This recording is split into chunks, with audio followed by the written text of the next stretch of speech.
Hi, it's me, Ingrid P.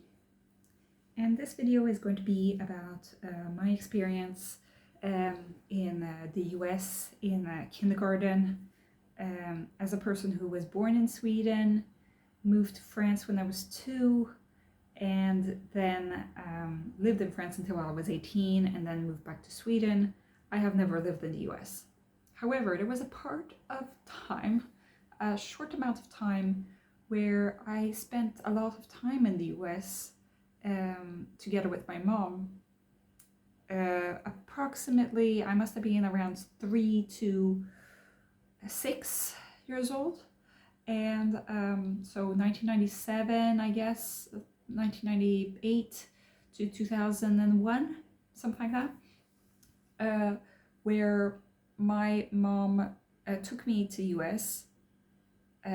I guess that my dad was working, I don't really know.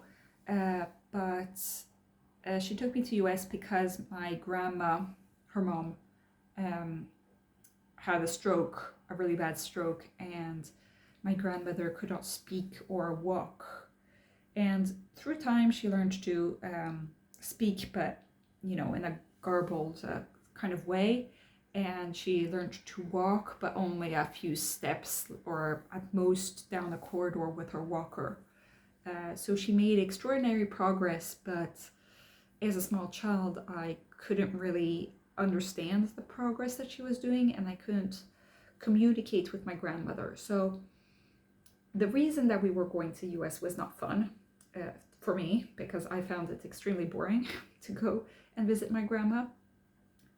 I wanted to share everything with my grandma, but my grandma could not respond really.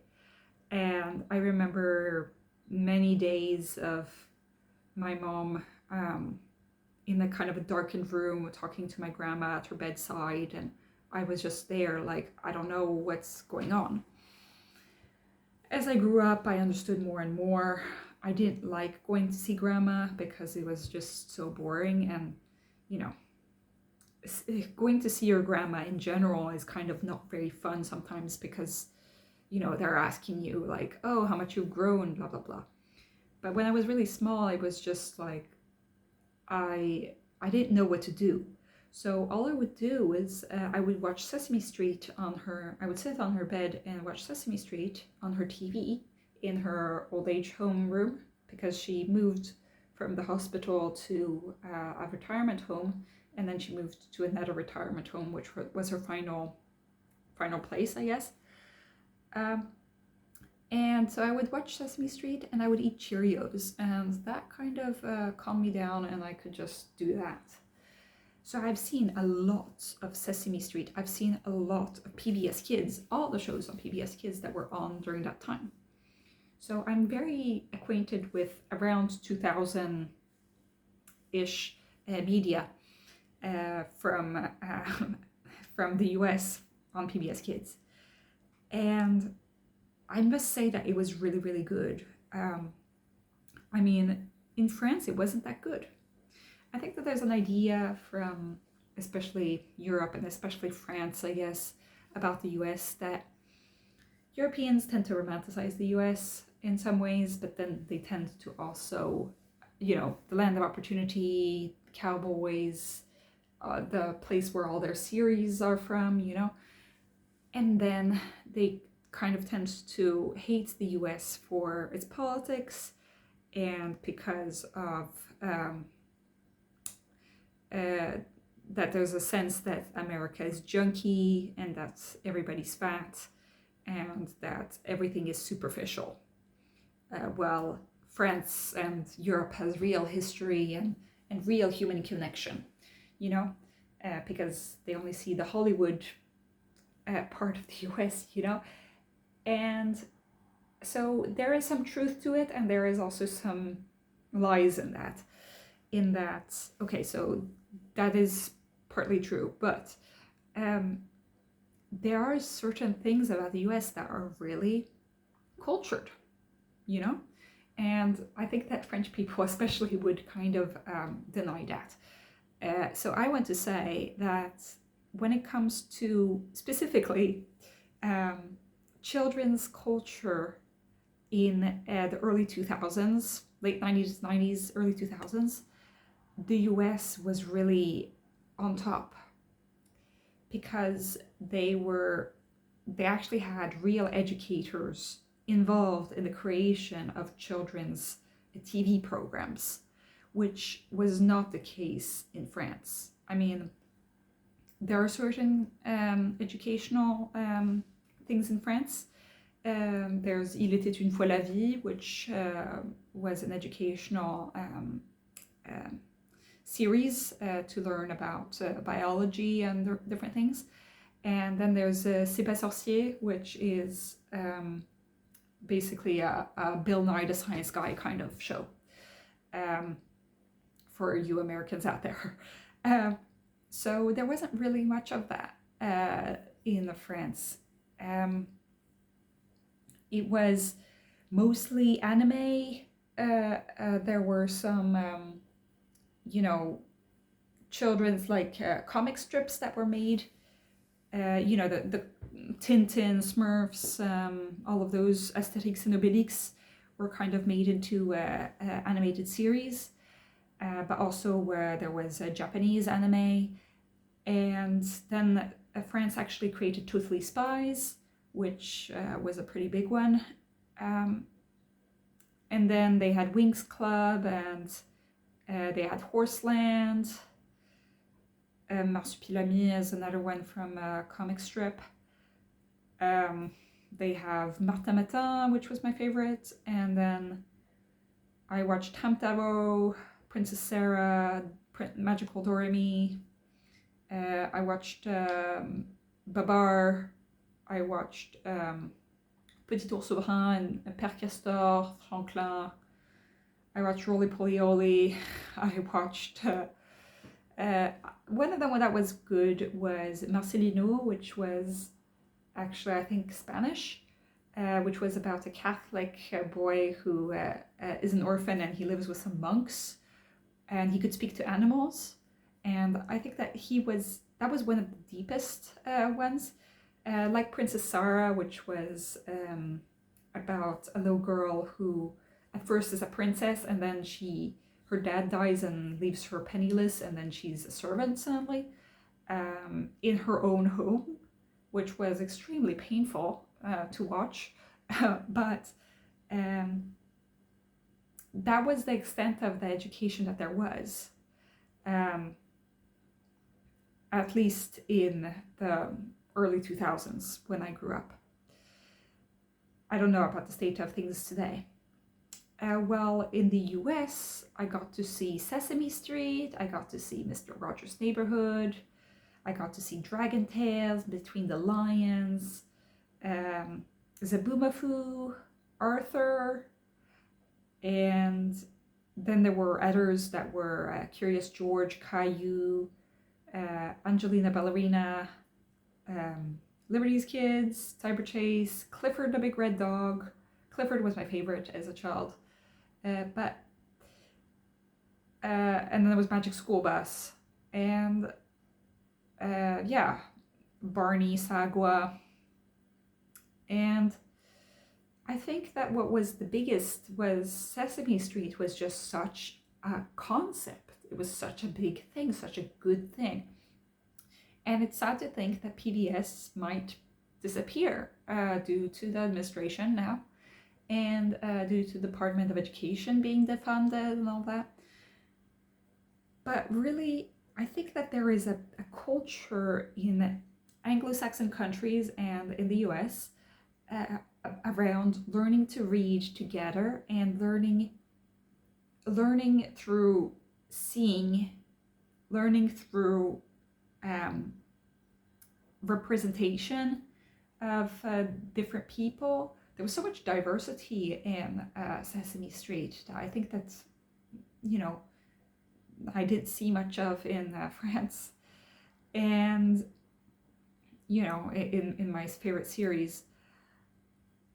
And I just really liked seeing it because it was like, these are real kids, these are like me, And it was kind of I liked the concept of like having short little segments Mr. Rogers' Neighborhood was also made like this in like little segments, and there was such a care, it was so slow as well, you know? It wasn't like things happening all the time and no time to think. It was like calming, it was a pause in things.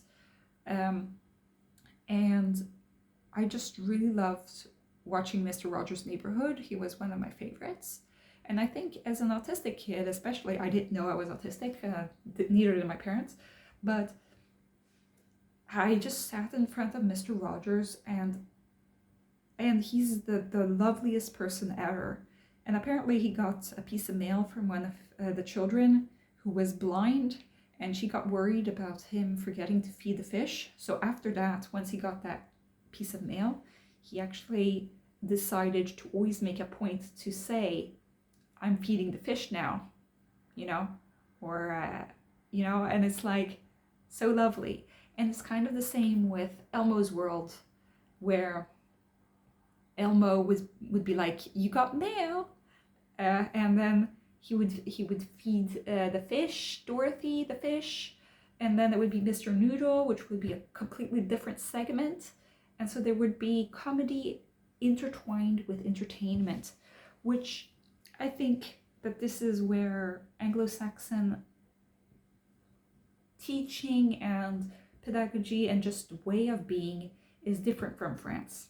Where in France, I had a really bad experience in preschool and in kindergarten, and my mom actually had to put my brother in a private Catholic preschool, actually, because they would be treating him better. So he got a much better experience than me. I got a terrible experience in public preschool. The teachers did not care about me or any of the other kids at all, really. They just liked to have their paws to smoke.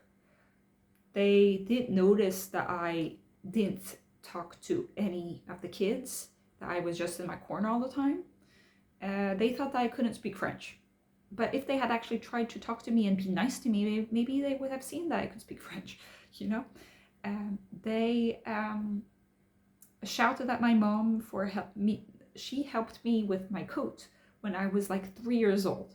And they said, you need to cut the umbilical cord to my mom. And it was like my mom was just helping me with my coat, you know. And they were just shouting and disagreeable women. And just, I don't remember their faces. I was so small, you know, but I just remember thinking like, I can't wait to get out of this place. And I remember thinking like, I need to be in line. As long as they don't see me, as long as I just don't make any waves, then everything will be okay. That's kind of how I got through it. And it's such a shame, you know, because when I went to the US, I would go to an American kindergarten there, and Mrs. Wampler, my teacher, I remember thinking that she was the best person in the whole world.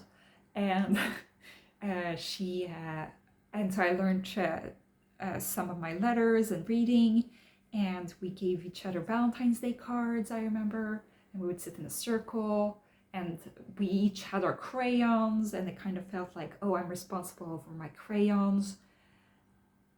And I played basketball, and everything seemed just much more bright, much more exciting, much more real, I felt like part of the world, you know. While in France, I had to just erase myself at all costs. Once when we were in a circle in France, and we had to listen intently on something, I forgot what it was, but I started humming to myself. I started humming the Alice in Wonderland theme because I liked watching that cassette of the Disney's version of Alice in Wonderland. So I was singing the song of the flowers.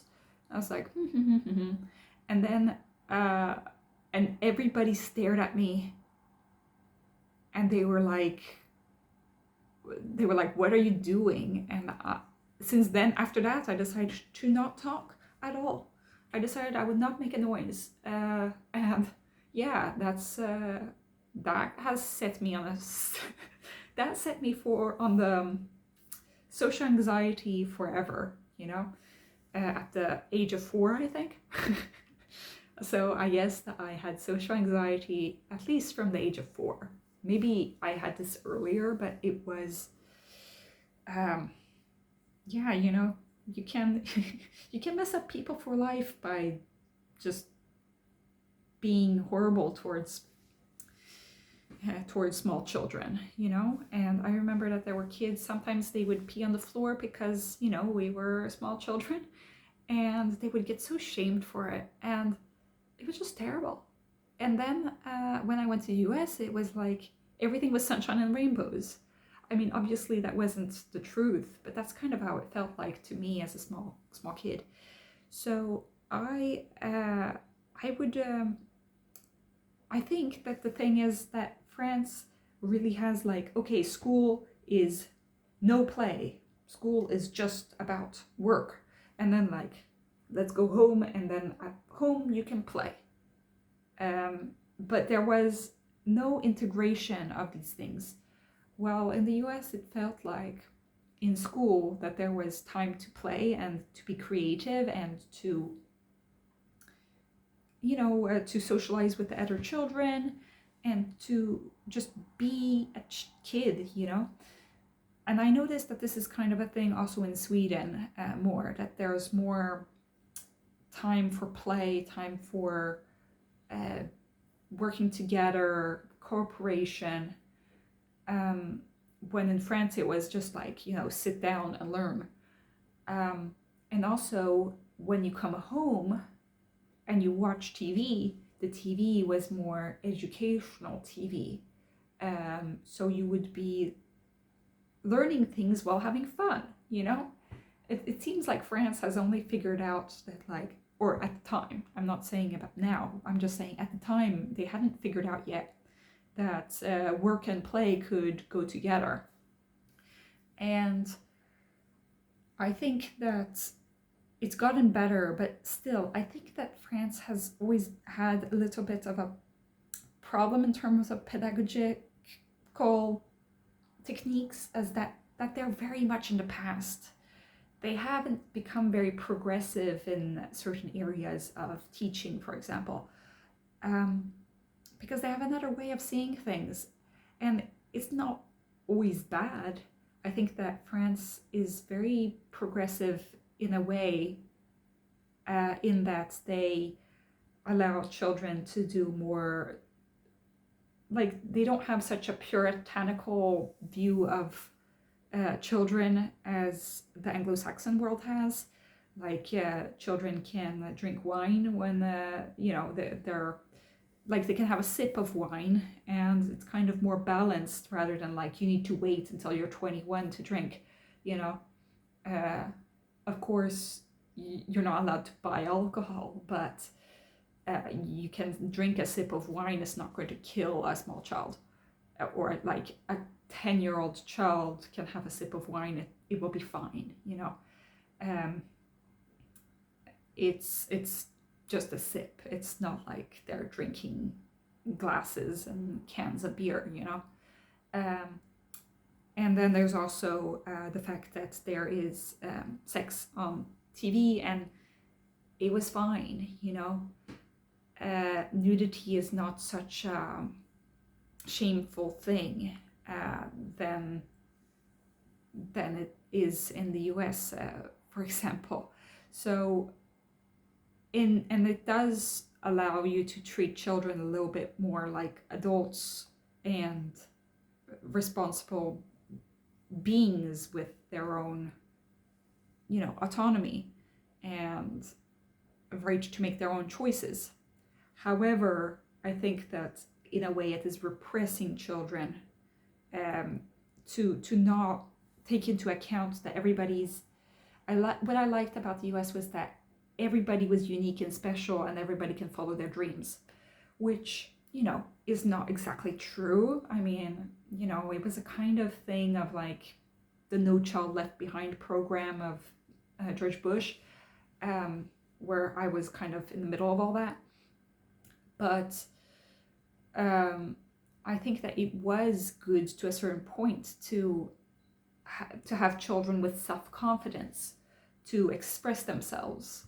I loved going to Barnes and Noble and learning to read.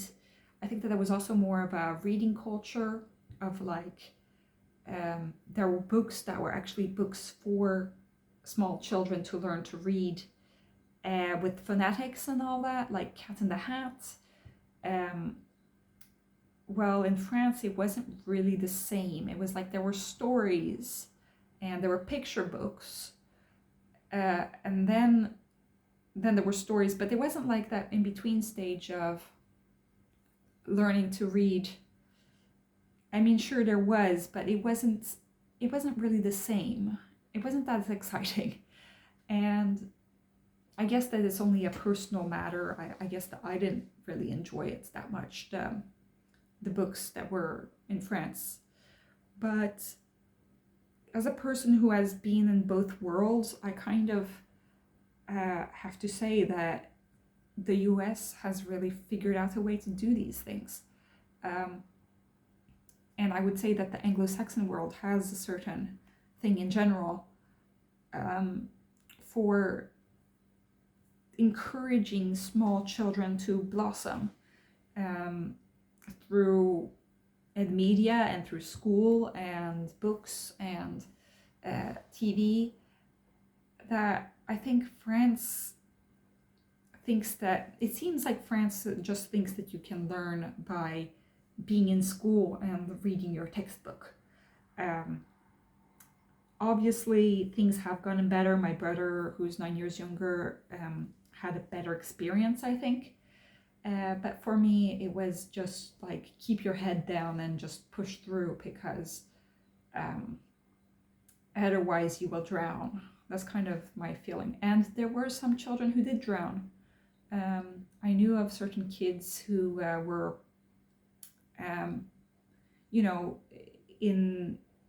they would have to redo a year in France. And some children would cry every day before going to school. And I just kept it all inside and just kept going, because I knew that I had to, and that it was going to cause the least amount of trouble. I just didn't want to get into trouble. That was my whole thing. But it didn't lead to me becoming a very, healthy human being, and yeah, I also got bullied, and the teachers didn't care.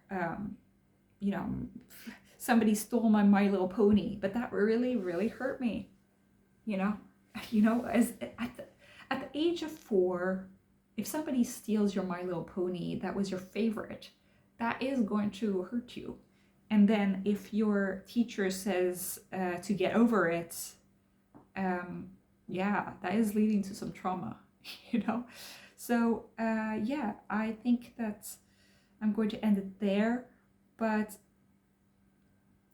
yeah, it's so strange how I could have 2 such different experiences of 2 different countries as such a small child.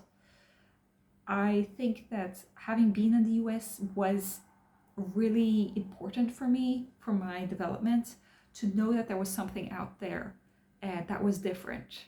And I've always kept that with me, and that's why I decided to go to Sweden in the end, is that I knew that the French school system was not the best in the world, because I had something else to compare it to. I knew that there were places that were going to allow me to be myself more, allow me to be more creative, allow me to,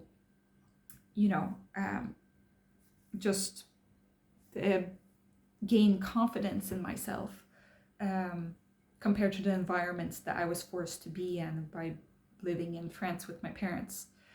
And so it's strange to think, but something that happened to me so early on actually helped me all through my life, through my 20s, and that I know what I like, you know, I know what feels good, and I can trust in myself that I know what doesn't feel good, and that I need to get out of situations that don't feel good because they are going to crush me. And so I've been crushed by the French school system once. I'm not going to allow that to happen to me twice. I'm going to get out there, explore new things, and, you know, be myself in this world. And yeah, so I think that it's very important, you know, that we think about children and what we are giving them. And I really hope that we can invest in our schools, that we can invest in our media, in, you know, what do we want to give our children, you know, what do we want our children to, you know, what tools do we want to give them so that they can, you know, survive the future, you know. I think that if we give them the tools, if we help them along the way, they can do so much more than we ever dreamed of. But if we just, like, you know, hurt them, you know, we're not going to, they're not going to be able to figure out just by themselves. And you can't expect a better society if you don't take care of the people who are going to be in it in the future. So I think that this really affected me when I heard about the Department of Education being closed in the US, and also because here in Sweden there's been a school shooting in a university, and at the same time there are a lot of preschool teachers who are being being fired because there isn't enough money around to give to schools. And it is scary because, you know, how do we get to all these school shootings? How do we get to these problems? We have to start somewhere, and one of those places is taking care of children. And I think that we shouldn't become who we are as adults in spite of what happened to us as children. I think that we should become the people we are as adults because of the support that we got as children. You know, there are enough people who have had terrible childhoods. If we could, like, you know, it's unnecessary suffering, you know. Sure, we became adults that could take care of ourselves. We've been through terrible things. But wouldn't it be nice if we could have gotten to this place in adulthood by being well supported instead? So that's where I'm going to end this video. Tell me what you guys think. I know that this is very just a personal idea of what French culture and American culture, and it's only for a certain part of time. However, I think that it's a very important part of my history, of my how I became the person that I am. And yeah, I know a lot of you guys are from the US, so but there are people from other countries too. So please tell me what you guys think. Have a great day. Bye.